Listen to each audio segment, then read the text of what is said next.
नमस्कार, मैं तीर्थ बोल रही हूँ। बाबूजी ने उत्सुकता से कहा, आज बोध के बारे में कुछ बता दें। बोध क्या होता है? बोध से मुक्ति कैसे संभव है? मैंने शांत भाव से उनकी ओर देखा और देखा कि कहीं वो प्रश्नों की श्रृंखला फिर से तो नहीं बना रहे हैं। ठीक है, तब मैं इन्हीं प्रश्नों को आधार मानकर चलती हूँ।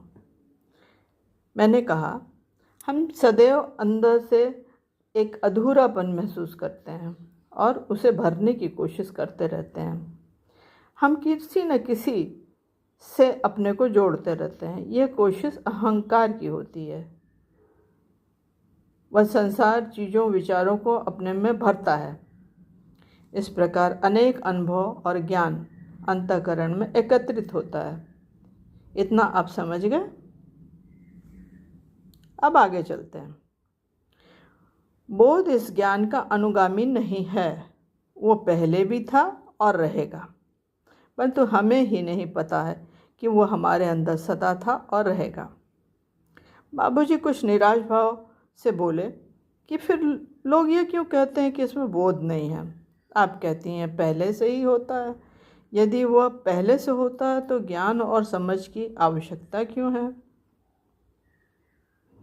मैंने कहा, ज्ञान की आवश्यकता इसलिए होती है कि ज्ञान द्वारा बोध को समझ सकें। ज्ञान एक उत्प्रेरक है, वह कैटलिस्ट है जिसकी उपस्थिति में हमें बोध का बोध होता है। बाबूजी ने कहा, मैं तो उलझ गया। मैंने कहा, इस गूढ़ विषय का चयन आपका ही था, कहीं न कहीं तो आप उलझेंगे ही। मैंने पुनः कहा, चलिए पिछले उदाहरण से समझाती हूँ।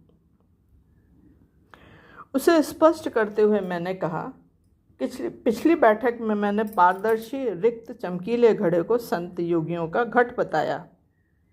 वह हमारा अस्तित्व है। उसमें कंकड़ पत्थर भरे थे। उन्हें हम मान लेते हैं कि वह संसार के ज्ञान के अनुभव हैं। अब इस समीकरण को समझें। ऋषियों ने ज्ञान को मल कहा है। जब मनुष्य को स्वयं अपने अस्तित्व का ज्ञान होता है तो वह जान पाता है कि वह शुद्ध अवस्था में चमकीले पारदर्शी प्रकाशित घड़े के समान है। हमें ज्ञान से ही ज्ञान हुआ कि हमारा अस्तित्व खाली घड़ा है, अर्थात स्वयं का बोध हुआ। जिस प्रकार कांटे से कांटा निकाला जाता है, ठीक उसी प्रकार हम ज्ञान से बोध को समझ पाते हैं। बाबूजी जोर से बोल उठे, मुझे बिल्कुल स्पष्ट हो गया। और फिर ज्ञान का भी त्याग कर देते हैं, क्योंकि सांसारिक ज्ञान जो मल के स्वरूप है। मैंने कहा, हाँ, घट में जमा अशुद्धियाँ हमारे ही कर्मों की राख हैं। वह संस्कार रूप में हमारे अंदर हैं। इसी कारण से जीव मात्र संसार की ओर आकर्षित होता है। रिक्त घड़ा हमारा अस्तित्व है, जो हम हैं। मैं शरीर नहीं हूँ, मैं मन नहीं हूँ, न ही भावना, बुद्धि इत्यादि कुछ भी नहीं हूँ। हमारे अंदर जो कुछ भी समाहित है वो बाहर का ही है। यह ज्ञान हमें मुक्ति प्रदान करता है। इसी के अनुभव को आत्मज्ञान कहते हैं। धन्यवाद।